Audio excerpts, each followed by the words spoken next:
नाज़रीन, एक बार फिर हम आपके साथ मौजूद हैं और बच्चों की गर्मियों की छुट्टियां आ गई हैं। अब ज़ाहिर बात है, जब छुट्टियां आती हैं तो बच्चों की एक्टिविटीज़ चेंज हो जाती हैं, रूटीन चेंज हो जाती है और बच्चे थोड़ा बहुत अपनी जो पढ़ाई होती है उससे भी ज़रा सा साइड पर हो जाते हैं, हट जाते हैं। लेकिन उनकी रूटीन भी ना ख़राब हो और उनको एक्टिविटीज़ भी करवाई जाएँ, तो ऐसा क्या करना चाहिए, किस तरह की एक्टिविटीज़ होनी चाहिए? और सबसे इम्पॉर्टेंट कि जो समर वेकेशंस होती हैं वो लोग ये कहते हैं भाई क्यों होती है? भाई इसलिए एक तो गर्मी का टाइम बहुत ज़्यादा होता है और दूसरा ये कि बच्चों को भी ब्रेक चाहिए होता है क्योंकि उनका स्ट्रेस लेवल इतना हाई हो जाता है जिसकी वजह से उनको ब्रेक के बाद वो दोबारा से अपने माइंड को जो है रिलैक्स करके वो जब स्टार्ट लेते हैं अपने एजुकेशन का दोबारा, तो वो अच्छे तरीके से पढ़ सकते हैं। इस पर बात करने के लिए हमारे साथ जो मेहमान मौजूद हैं हम उनका तारुफ करवाएंगे। सबसे पहले तो मेरे लेफ्ट हैंड साइड पर हैं अख्तर अनाई साहब जो माहिर तालीम है। अस्सलाम वालेकुम जी, कैसे आप? वालेकुम ठीक ठाक हैं? अस्सलाम। Thank you so much for being with us. और इसके साथ ही हमारे साथ मौजूद हैं वजिया महमूद जो माहिर नफ्सियात हैं। अस्सलाम वालेकुम वालेकुम सलाम। जी। वजिया हमारे साथ ऑनलाइन मौजूद होंगी। अच्छा, सबसे पहले तो मैं वजिया की तरफ ही आऊँगी और उनसे ये जानूँगी कि जिस तरह अभी मैंने कहा कि समर वेकेशन की इम्पोर्टेंस होती है, तो ज़रा सा आप इसकी इम्पोर्टेंस के हवाले से बताइएगा। अस्सलाम वालेकुम। समर वेकेशन की इम्पोर्टेंस देखिए, शुरू से इसका पर्पस ये होता था कि एक तो जो वेदर है उसके इफेक्ट जो है बच्चों की हेल्थ के ऊपर आते हैं, तो इस वजह से बच्चों को एक सेफ एनवायरनमेंट दिया जाए। और सेकेंडली कि बच्चों को पूरे साल इतनी पढ़ाई का बर्डन होता है, एग्जाम्स, तैयारी, तो उसके लिए 3 मंथ्स जो है बच्चे के लिए एक्स्ट्रा करिकुलर एक्टिविटीज के लिए, बच्चे के लिए जो पढ़ाई से थोड़ा सा गैप देके तो बच्चे को दूसरी एक्टिविटीज की तरफ जो है ज्यादा मुतवज्जो किया जाए। लेकिन अब आप देखें कि 3 मंथ्स में इतना सारा होमवर्क का बर्डन दे दिया जाता है, पेरेंट्स भी बर्डनाइज हो जाते हैं और घर वाले भी। तो एक तो ये चीज़ जो जो अख्तर साहब हैं वो बेहतर इसके ऊपर बात कर सकते हैं हमारे तालीम में।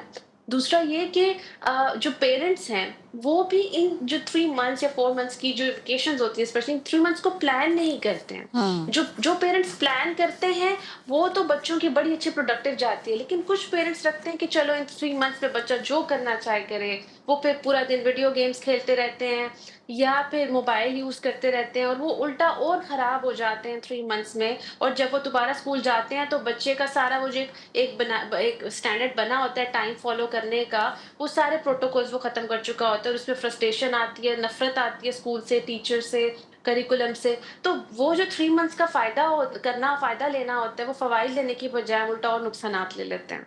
जी, बहुत-बहुत शुक्रिया वजिया आपका। मैं अख्तर अनाई की तरफ आऊँगी। सर, एक चीज़ है जो मैंने देखी है कि यहाँ पर किसी भी जगह पे कोई रूल्स बनाए जाए ना, ये क्या रूल्स होते हैं? अच्छा, मैंने अब हमारे एक व्हाट्सएप ग्रुप है उसमें हमने दोस्ती के रूल्स बनाए, किसी दिन हम इस दिन वजिया इस पे भी बात करेंगे ज़रूर ना। तो एक दोस्त कहती है ये दोस्तों में कोई रूल्स नहीं होते। मैंने कहा rules meant to make it better, it's not कि आप किसी पे रूल कर रहे हैं। ये रूल वो होते हैं जो आप तरतीब करते हैं चीज़ों की कि ताकि कोई भी बदमज़गी ना हो किसी में। ये बेहतर रिलेशंस के लिए होते हैं। I think so her relation में, हर इदारे में, हर जगह पे रूल्स होने चाहिए और जहाँ नहीं होते वहाँ तरतीब जो है वो ख़राब हो जाती है। इसी तरह ही बच्चों के लिए जो एक हम ये सोचते हैं कि जब समर वेकेशंस आते हैं तो उसके भी कुछ रूल्स होने चाहिए। बच्चों को किस तरह से उनको एक्टिविटीज़ कराएं जाए, माँ बाप का भी बहुत बड़ा इसमें काम है और हाथ है। और दूसरा कि जो स्कूल बहुत ज़्यादा होमवर्क दे देते हैं, इस होमवर्क में ये इतना ज़्यादा होमवर्क ही होना ज़रूरी है या इसमें थोड़ा सा कम होना चाहिए? और होमवर्क भी हो तो किस टाइप का होमवर्क होना चाहिए? जी, बेसिकली आपने अच्छा कहा। देखिए, जब प्लानिंग नहीं होती ना, तो प्री प्लान करनी होती है हर चीज़। जब भी कोई घर में पार्टी होती है, कोई गैदरिंग होती है, उसकी भी एक प्लानिंग होती है कि क्या मेन्यू है, क्या पकेगा, किस तरह से करेंगे। फिर उसकी इस तरह से पेरेंट्स को चाहिए कि जब भी कोई ऐसा इवेंट आने वाला है, वेकेशंस आने वाली है, उस वेकेशंस को प्लान करें। और उसका जो एक्चुअली ऑब्जेक्टिव है कि जो रूटीन में एक स्कूलिंग हो रही होती है, जो सिर्फ वीकेंड पे तो उनको एक छोटा सा पॉज मिलता है, मगर वेकेशन एक बहुत बड़ा पॉज काफ़ी होता बड़ा है पॉज, हाँ। जिसको कैरिकुलम एकेडमी से हट के एक्स्ट्रा कैरिकुलम एक्टिविटीज़ कराई जाएँ, उनकी ग्रूमिंग की जाए, उसमें एंटरटेनमेंट की जाए, what about the recreational summer activities. Vacations के जो उन्होंने वो दे दिए होते हैं होमवर्क्स? जी बिल्कुल, उसमें कम होने चाहिए, बहुत मिनिमम। और देखिए, क्या होने चाहिए? इशू इशू क्या है, हमारे मुल्क में जो एजुकेशन सिस्टम है वो रूट एजुकेशन सिस्टम है, जो स्पेशली मैट्रिक सिस्टम है।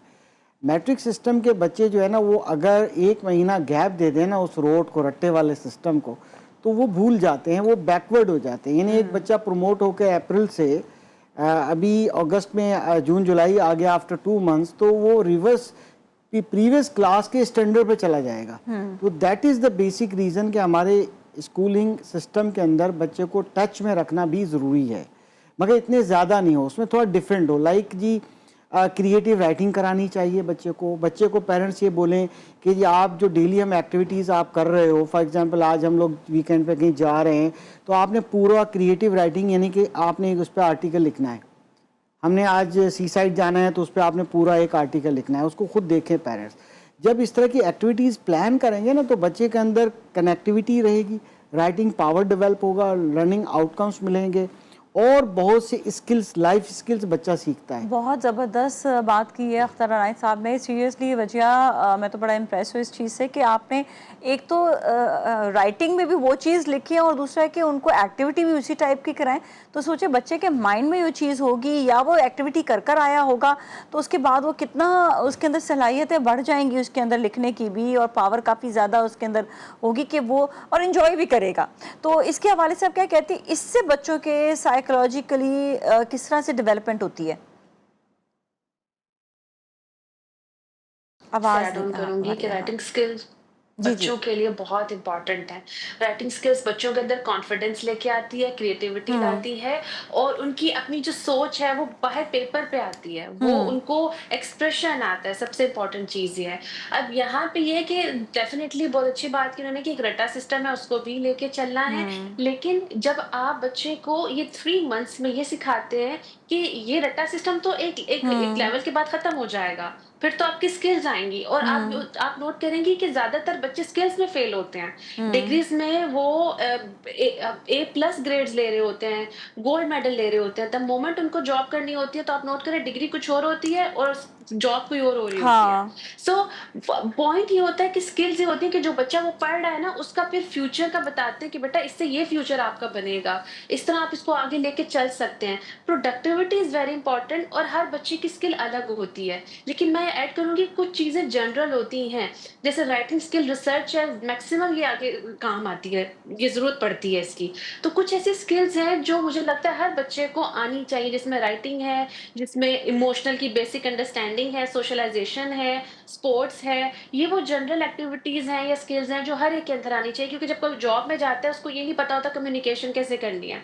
जी। और अगर कोई इंसान बिल्कुल ही पढ़ाई में रहा है तो उसको ये नहीं पता कौन मैनिपुलेट कर रहा है, सोशल क्यूज़ क्या हैं, बॉस के आगे कैसे चीज़ें प्रेज़ेंटेबल हैं करनी है, कोलीग में आपस में किस तरह से बाउंड्री लिमिटेड रिलेशन बनाना है। ये सब चीज़ें जब नहीं होती तो फिर वो डिप्रेशन, एंग्ज़ायटी का शिकार होते हैं और फिर वो जॉब में प्रोडक्टिविटी नहीं लाते, जिसका उनकी ज़ात पे भी और उनकी फैमिली पे भी इम्पैक्ट पड़ता है बहुत ज़्यादा। कितनी आपने सही बात कही है, वाकई हर चीज़ एक दूसरे से इतना रिलेट कर रही होती है। अगर हम यही चीज़ देखते हैं कि जो बच्चे आइसोलेशन में होते हैं जब वो जॉब के लिए बाहर जाते हैं तो उनको बहुत सारी मुश्किलात होती हैं। और दूसरी चीज़ ये भी कि बच्चे की सलाहियत में अगर क्रिएटिविटी हो तो उसके अंदर ऑटोमेटिकली जो इंसान का डिप्रेशन का एक जो आंसर होता है वो ख़त्म होता चला जाता है और वो उसकी तरफ आता है जो उसकी प्रोडक्टिविटी होती है, जो उसकी क्रिएटिविटी होती है। अख्तर साहब ये बताइएगा कि बेसिकली बहुत सारे जिस तरह एक्टिविटीज़ होती हैं, पेंटिंग है, हैंडीक्राफ्ट है, स्पोर्ट्स है, पिकनिक पर बच्चों को ले जाना चाहिए, पिकनिक के साथ साथ उनको कैंपिंग करा दें। अच्छा, बहुत सारी एक्टिविटीज़ हैं लेकिन हमने देखा है कि हर एक्टिविटी में कुछ ना कुछ पैसे ज़रूर लग रहे होते हैं और माँ बाप पहले तो ये सोचते हैं कि हम ये पैसे बचा लें और कोई बात नहीं, घर पे है ना, खेलने दो उसको, कूदने दो इसको, जो करता है इसको करने दो। तो हम वहाँ पर ये चीज़ भूल जाते हैं कि आप पढ़ाई के लिए तो पैसे खर्च कर रहे हैं लेकिन जहाँ उनकी एक्टिविटीज़ आ रही हैं वहाँ पर आप उसे एक्स्ट्रा समझ के उसके ऊपर खर्चा नहीं करते। और दूसरा, कुछ ऐसी एक्टिविटीज़ भी बता दीजिएगा जो कम खर्च में या बग़ैर किसी खर्च के जो है वो ज़्यादातर जो लोग हैं वो उनके साथ वो एक्टिविटीज़ करा सकें। ये सबसे पहले मैं पेरेंट्स को यही कहना चाहूँगा कि they should know their child. हमारा सबसे बड़ा पेरेंट्स का ये प्रॉब्लम है कि वो अपने बच्चे को समझ नहीं पाते। अगर उसको यहाँ तक है कि उनकी कैरियर का भी कोई आइडिया नहीं है कि ये किस कैरियर को अडॉप्ट करने वाले हैं, कैरियर काउंसलिंग भी नहीं होती। देखिए 10 ईयर से पहले पहले बच्चे को आइडेंटिफाई कर लेना चाहिए कि उसके अंदर कौन सी मल्टीपल इंटेलिजेंस है, किस तरह की जहानत है, जो कि किस ऑक्यूपेशन में ज़्यादा बेहतर होगी। बच्चों के शौक़ से भी आशना होना बहुत ज़रूरी है। उसके लिए बहुत सी एक्टिविटीज़ हैं, कुछ हॉबीज़ में कन्वर्ट हो जाती हैं, कुछ प्रोफेशन में हो जाती हैं। बच्चे मगर बच्चे को लेना उस फील्ड में लेके जाना चाहिए जिसमें ज़ाहिर है कि उसका प्रोफेशन हो। अब उसके लिए ग्रूमिंग बहुत इंपॉर्टेंट है। अब बच्चे की आप इस तरह की एक्टिविटीज़ प्लान कर लें, ठीक है, सिर्फ राइटिंग की बात नहीं है, राइटिंग भी ठीक है, लैंग्वेज बहुत इंपॉर्टेंट है, क्रिएटिविटी हो, क्योंकि हमारा बच्चा अगर जिस प्रोफेशन में जाएगा उस इंडस्ट्री से रिलेट नहीं करती। हमारी ये जो फॉर्मल एजुकेशन है ये सपोर्ट नहीं करती। ये बुकिश एक सर्टिफिकेट मिल जाते हैं मैट्रिक इंटर के बाद, उसके बाद बच्चा फिर जाके एफएससी हम का मकसद है फैकल्टी, वो किस फील्ड में जाना चाहता है यूनिवर्सिटी के अंदर उस डिग्री प्रोग्राम के लिए प्रोसीड करे। तो बच्चे को नॉर्मली 7-8 क्लास से उसको अकॉर्डिंग टू देयर पाथ जो एम ऑफ लाइफ है उसको फॉलो करना सिखाएं। उसके लिए अरेंजमेंट करें, इन्वेस्टमेंट करें, एक्टिविटीज़ करें, समर कैंप भी वैसे हों, और अगर कोई विज़िट कराएं तो उसके विज़िट भी वैसे कराएं। एक को फॉर एग्जांपल डॉक्टर बनना है, अब जनाब पता चला कि फ़लाँ जगह एक ब्लड डोनेशन का है या वहाँ पर फ्री मेडिकल कैंप है, तो उस कैंप का विज़िट करा दें, वहाँ वॉलंटियर ड्यूटी लगवा लें, 1 आवर की ड्यूटी करके आए, 2 आवर की करके आए। मेरा कहने का सिर्फ मकसद ये है कि उसको फील्ड का पता हो, एक्सपीरियंस हो, हैंड्स ऑन लर्निंग हो, अपनी इम्प्रूवमेंट करे। लाइफ स्किल्स के बहुत से समर कैंप्स होते हैं, बच्चे को बोलना आना चाहिए, बात करना आना चाहिए। ऐसी एक्टिविटीज़ इंतहा एक्टिविटीज़ हैं जिनको प्लान करके, बट बिल्कुल, प्लानिंग पढ़ाई से चाइल्ड टू ये चाइल्ड हटकर है, होगी, हाँ। डिपेंड करेगा कि हमारे चाइल्ड की इंटरेस्टिंग एरिया कौन से हैं इसके अंदर रियली, क्योंकि पेरेंट्स आर गुड प्लानर्स। बिल्कुल। अगर वो गुड प्लानर बने तो, अगर उनकी प्लानिंग ही ठीक नहीं है। अच्छा, ये भी हम जानेंगे ब्रेक के बाद कि आखिर जो पेरेंट्स हैं उनको कैसे प्लानर बनाया जाए, वो खुद कैसे लर्न करें। दोनों मेहमानों से जानेंगे एक ब्रेक के बाद।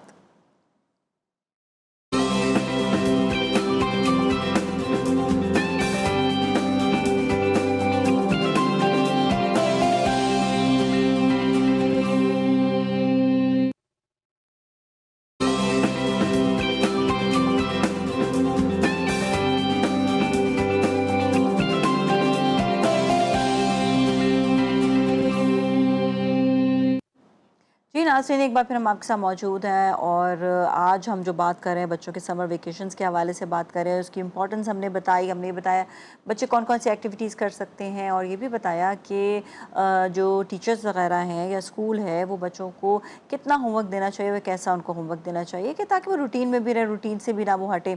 लेकिन एक बहुत इंपॉर्टेंट बात जो है, जो हम अभी डिस्कस करना चाह रहे हैं कि अभी कहते हैं बच्चों को ये एक्टिविटी करानी चाहिए, वो एक्टिविटी कराने वाले कौन है? कराने वाले पेरेंट्स हैं।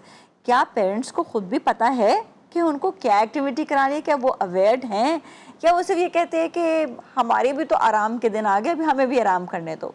तो ये बड़ा इम्पॉर्टेंट है जानना कि बच्चों के साथ साथ वो वालिदैन भी अपनी एक्टिविटीज़ जारी रख सकते हैं, लेकिन उनको पता ही नहीं होता कि वो कैसी एक्टिविटी करें, कहाँ पर जाएं। बहुत ज़रूरी है ये। हमारे साथ जो मेहमान मौजूद है, पहले मैं जानूंगी वजिया से जो हमारे नफ्सियात हैं। वजिया जी, ये बताइएगा कि बेसिकली जो हमने ये मैंने बात की कि आखिर कैसे पेरेंट्स को कैसे पता चलेगा कि हमने क्या एक्टिविटी कर, वो अपने आप को कैसे एक्सप्लोर करें? अच्छा, ये बहुत इम्पोर्टेंट है, क्योंकि देखिए जब आप किसी चीज़ को बर्डन समझते हैं तो फिर आप उससे स्केप करना शुरू कर देते हैं। फिर आप बच्चों को कहते हैं भई ठीक है, मूवीज़ देख लो, गेम्स खेल लो या स्विमिंग क्लासेस चले जाओ। वो हाँ। बस जान छुड़ा रहे होते हैं कि थोड़ा-सा हम्म। मी टाइम मिल जाए या वो और एक्टिविटीज़ कर लें जो उनकी हाँ। इम्पोर्टेंट हैं। नो डाउट पेरेंट्स की अपनी भी लाइफ़ होती है, लेकिन मैं हमेशा ये कहती हूँ जब आप पेरेंट बन जाते हैं ना तो फिर आपको बच्चा आप पे डिपेंडेंट है। तो आपको उसके साथ चीज़ों को प्लान करके एन्जॉय भी करना चाहिए। बिल्कुल, बिल्कुल। जहाँ बच्चों को लगता है ना कि हमारे पेरेंट्स हमसे उकता रहे हैं, तंग पड़ रहे हैं, तो वहीं से बच्चे का अपना भी मोराल और मोटिवेशन गिर जाती है, और कुछ बच्चे तो गिल्ट में चले जाते हैं कि हमारी वजह से हमारे पेरेंट्स इतने डिस्टर्ब हैं। तो मैं एक चीज़ मेरे पास एज अ क्लिनिशियन मैंने देखा है, कुछ मदर्स ऐसी भी आई हैं जो खुद भी स्विमिंग क्लासेस में उन्होंने अपना एडमिशन ले लिया, या क्रिएटिव जो राइटिंग है उसमें एडमिशन ले लिया, उन्होंने खुद भी ग्रो किया बच्चों के साथ। तो ऐसे में जब बच्चा है वो और देखता है तो वो और मोटिवेटेड होता है। तो यहाँ मैं ऐड करना चाहूंगी कि सबसे इम्पोर्टेंट चीज़ है कि वो अगर एक बच्चे की एक मर्जी की या उसकी स्किल की बात कर रही हैं, है, तो दूसरा वो अपनी भी कोई स्किल ऐड करके उसके साथ वर्क करें। उसमें क्या होता है कि एक तो बच्चे का अपने पेरेंट्स के साथ बॉन्ड अच्छा बनता है, और सेकेंडली बच्चा जो है वो उसको ये अंडरस्टैंडिंग होती है कि चीज़ कितनी इंपॉर्टेंट और फन है। हमेशा याद रखें कि चीज़ों को जब आप फन के साथ लेबल करके बच्चे की लाइफ में इंट्रोड्यूस करते हैं ना, तो बच्चा उन चीज़ों में बड़ा ग्रो करता है। और इम्पोर्टेंट चीज़ पता है क्या है? लाइफ में खुश रहना। हम बच्चों को खुश रहना नहीं सिखा रहे हैं। क्यों? क्योंकि हम एज़ अ पेरेंट नहीं खुश रहना सीख रहे हैं। हम ऑल द टाइम बच्चे को कंप्लेन कर रहे हैं, बच्चे पे सख्ती कर रहे हैं, बच्चे के ऊपर एक एक बर्डनाइज़ चीज़ों का रखा हुआ है कि ये भी बर्डन है, ये भी बर्डन है, मैं भी थक जाती हूँ। सो प्लीज़, ये मेरी पेरेंट्स से रिक्वेस्ट है कि बच्चों के साथ खुश रहना सीखें, लाइफ को एन्जॉय करना सीखें। अगर तंग भी हैं तो टेक थोड़ा सा गैप ले लें। और एक और इसकी एक एक्सरसाइज हम प्रैक्टिस करते हैं, जो मैंने भी अब स्टार्ट की है, कि जब मुझे लगता है कि अभी मैं एग्जॉस्ट हो चुकी हूँ, तो फौरन मेरे हस्बैंड टेक ओवर कर लेता है, या मेरे हस्बैंड एग्जॉस्ट हो जाते हैं तो मैं टेक ओवर कर लेती हूँ। तो उससे क्या होता है कि एक पेरेंट के ऊपर बहुत बर्डन भी नहीं आता, और बच्चे के ऊपर भी वो चीज़ें थोपी नहीं जाती हैं, और हमारा इमोशनल बर्डन भी नहीं निकलता बच्चे के ऊपर। बिल्कुल, आपने सही कहा और बहुत अच्छी आपने बातें बताई हैं, और यही हम सवाल जो अख्तर अनाई की तरफ लेकर जाएंगे, क्योंकि आपका भी पेरेंट्स से बहुत ज़्यादा बात होती होगी, मुलाकात होती होगी, तो वो लोग कभी सोचते नहीं है कि हमें एक्चुअली क्या बच्चों के साथ किस तरह से बिहेव करना है समर वेकेशंस में, उनको कहीं पर लेकर जाना नहीं लेकर जाना। अभी हम लोग ब्रेक में एक बात वजह डिस्कस कर रहे थे अख्तर अनाई और मैं, कि हमें जब कैंपिंग करनी होती, मेरी अम्मी को बिल्कुल शौक नहीं था कि वो कहीं बाहर एक्टिविटी के लिए लेकर जाए ना। वो कहती थी जो कुछ करना है घर पे करो। तो अल्हम्दुलिल्लाह हमारा गार्डन इतना बड़ा था, हम वहीं पर ही कैंपिंग भी करते थे, हम वहीं पर ही रात में हमारा दिल करता था वो जो खाना बनाते हैं सीखों पर और सब, तो हम वही हम अपने गार्डन में किया करते थे। वो नहीं तो हमें जो है कभी कभार बैडमिंटन खेलना होता, हम वो भी वही, क्योंकि उस ज़माने में ना स्पोर्ट्स कॉम्प्लेक्सेस थे, ना बच्चों के लिए कोई जगह थी, एक्सपेंसिव भी होता था कहीं जाएँ तो हमें घर में ही वो सारी सहूलियात मिल जाती थी। तो यही बात अभी अख्तर साहब ने कहा, हम भी ऐसा ही किया करते थे कि हम भी जो है सेविंग के साथ साथ आंखों के सामने, मतलब बच्चे माँ के सामने बच्चे होती है ना आंखों के, तो हमने वो सारे एंजॉयमेंट्स किए जो लोग बहुत मेहनत कर करके देखिए बेसिकली एग्जैक्टली देखिए, पेरेंट्स सबसे पहले क्वालिटी टाइम यानी पार्टिसिपेशन इज़ वेरी इंपॉर्टेंट। उनको वक्त निकालना पड़ेगा बच्चों के साथ। ऑर्गेनिक लाइफ एक्टिविटीज़ हैं जैसे आपने बताया, रियल लाइफ के साथ वो करें। जब तक पेरेंट्स वक्त नहीं निकालेंगे, पार्टिसिपेट नहीं करेंगे, उस लेवल पे नहीं आएंगे, तो बच्चे एंजॉय भी नहीं करेंगे और वो लाइफ स्किल भी नहीं सीखेंगे और लाइफ एक्सपीरियंस भी नहीं करेंगे। ये बहुत इंपॉर्टेंट है कि उनको पहले से गर्मियों की छुट्टियों के लिए या सर्दियों की छुट्टियों का प्लान करना चाहिए। अक्सर प्लानिंग होती है कि जनाब नॉर्दर्न एरिया चले जाते हैं, अच्छा ये कर लेते हैं, वो कर लेते हैं, ठीक है, वो भी अच्छा है। मैं कहती हूँ अच्छे, क्योंकि नेचर के करीब जाते हैं रादर देन वो दुबई जाए। मैं कहती हूँ कि आप नॉर्दर्न एरिया जाओ, बिल्कुल पाकिस्तान के अंदर अल्हम्दुलिल्लाह इतने नेचर को देखो। हाँ जी है, मगर इसमें मकसद एक पूरा पैकेज हो, बच्चे के इंटरेस्ट भी देखनी है, बहुत सी चीज़ें हम बच्चों को जानने की कोशिश नहीं करते हैं। मेरा सबसे बड़ा मसला ये है, मैं पेरेंट्स को कहता हूँ प्लीज़ अपने बच्चों को टैलेंट को पहचानिए, उनके शौक़ को पहचानिए और उसको स्मूथली जो है ना डाइवर्ट करें अगर उसका शौक़ अच्छा नहीं है, क्योंकि हर एज में बच्चे की ख़ास नीड होती है। एडोलेंस एज में पहुँचते पहुँचते बच्चा है वो भी एक सेंसिटिव एज है, उन बच्चों को कैसे हैंडल करना है, हमने इन्फिनिटी की 0 to 6 7 ईयर में कैसे डील करना है। तो बच्चों की एज के हिसाब से उनकी नेचुरल नीड्स को पूरा करना भी बहुत ज़रूरी है। और उस वक़्त की रिक्वायरमेंट, जैसे ही एडोलेंस एज में बच्चा आता है उससे पहले बेटे के साथ बाप की एसोसिएशन बहुत ज़रूरी है, एफिलिएशन और फ्रेंडशिप ज़्यादा ज़रूरी है, और इसी तरह से बच्चियों के साथ माँ की ज़रूरी है तो दोनों की इक्वली, बट कहीं कहीं डिपेंड करता है कि कैसा है। तो ये हमें वक्त देना पड़ता है। पेरेंट्स क्या करते हैं, बहुत बिजी हैं बिजनेस में, कुछ बड़े लोग हैं माशाल्लाह इतने बिजी हैं कि एक एक हफ्ते तक अपने बच्चों के साथ जो है वो मुलाकात नहीं हो पाती। तो इस तरह के जो मामलात हैं, क्वालिटी टाइम देना बहुत ज़रूरी है। फिर उनके हॉबीज़ को डिस्कवर करें, शौक़ को, और वो पूरे करें, किसी न किसी तरीके से पूरे करें, अगर वो यानी अपनी इन्वॉल्वमेंट के साथ। और बच्चे की समझे बात बहुत अच्छी की है कि बच्चे को अंडरस्टैंड करने की ज़रूरत है कि वो चाह क्या रहा है।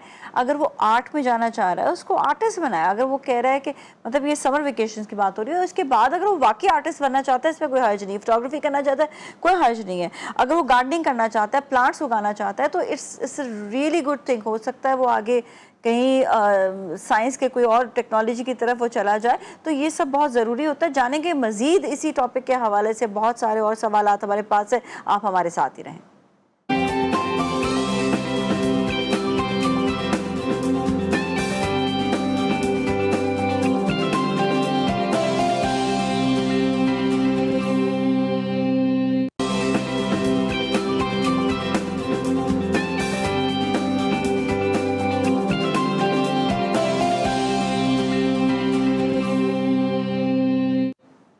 जी नाज़रीन, एक बार फिर हम आपके साथ मौजूद हैं और बात हो रही है बच्चों के समर वेकेशंस के हवाले से। और ब्रेक से पहले बात हो रही थी कि किस तरह से बच्चों को भी अंडरस्टैंड करें, और अगर उनका कोई शौक़ है भी तो ये भी देखें कि शौक़ उनका क्या है। ऐसा ना हो कि आप उसके उस शौक़ की तरफ चले जाएं कि वो जो उसके लिए अपने लिए नुकसानदेह हो। तो उसके फ़ायदे के लिए ये जानना ज़रूरी है कि वो आगे अपने किस ऐसी हॉबी को लेकर चले जिससे उसको भी फ़ायदा हो और आगे उसके फ्यूचर को भी फ़ायदा हो। लेकिन ये सब बातें पहले तो पेरेंट्स को खुद जानना ज़रूरी है। माँ बाप को खुद नहीं पता होता तो आगे से बच्चों के लिए वो क्या करेंगे। तो मैं कहती हूँ माँ बाप को भी ट्रेनिंग ज़रूर लेनी चाहिए इस हवाले से। अच्छा, अब हम बात करेंगे थोड़ा सा कि प्रॉब्लम जहाँ पर आती है कि अगर बच्चों की समर वेकेशन सही नहीं गुजर पाती है, उनको आपने जिस तरह भी था छोड़ दिया, माँ बाप ने ज़्यादा केयर नहीं की। पहले आऊँगी मैं वजिया की तरफ। वजिया बताइएगा कि इसमें नुकसानात क्या क्या होते हैं। इसमें नुकसान ये होता है कि बच्चे को टाइम की जो वर्थ है, वैल्यू है, वो नहीं पता चलती।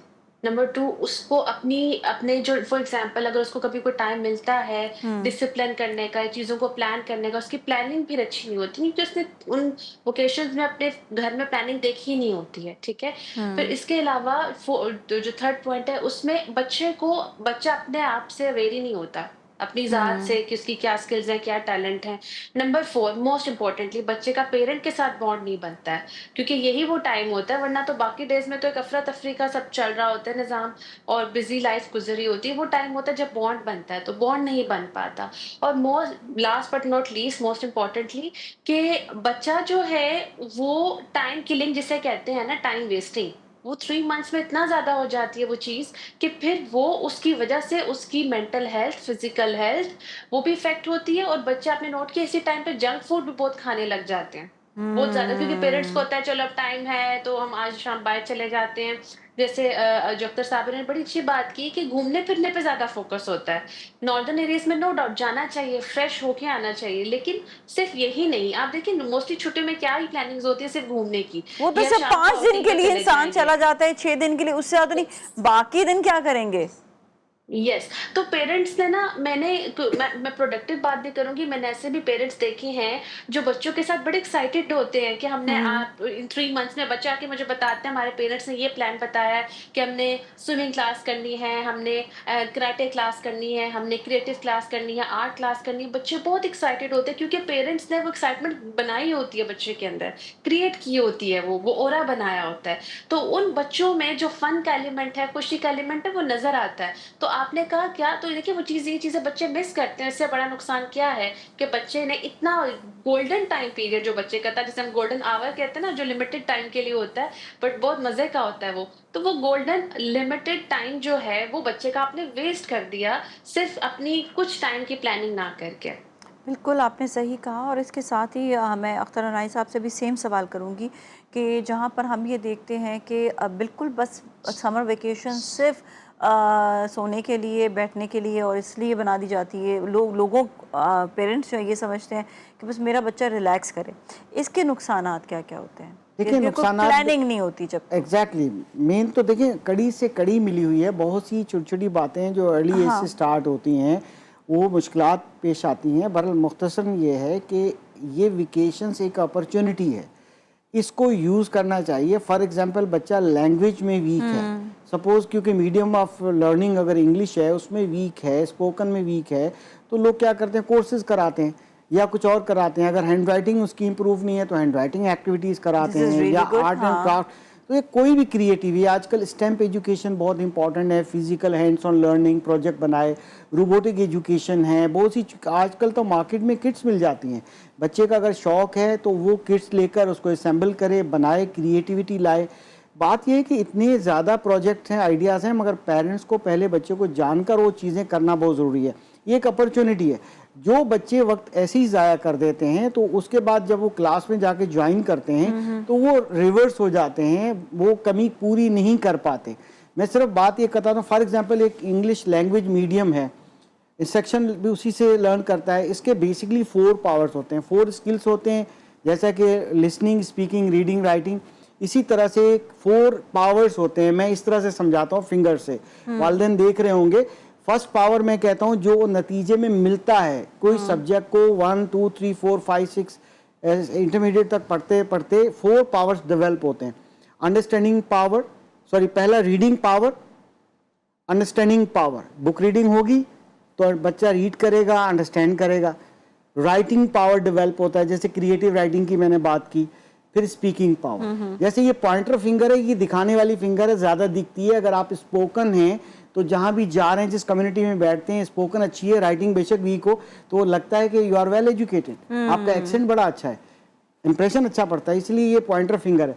हालांकि ये फिंगर, मिडिल फिंगर जो है, ये बड़ी है। Writing power is very important. अगर ये अल्टीमेट 2 पावर किसी बच्चे के पास आते हैं तो विक्ट्री कहलाती है। यानी वो चाइल्ड किसी भी फील्ड में जाए, वो डॉक्टर बने, टीचर बने, उसके पास राइटिंग पावर, वो मैनुअल्स लिख सकता है, रिसर्च लिख सकता है, थीसिस पढ़ सकता है, और वो लिख सकता है, स्पोकन एक्सप्लेन कर सकता है, प्रेजेंटेशन कर सकता है। ये अल्टीमेट पावर्स हैं। अगर आप समझते हैं मेरे बच्चे की स्पोकन वीक है, उस पर काम करें, राइटिंग वीक है, उस पावर पे काम करें, लर्निंग आउटकम्स तो हासिल हों।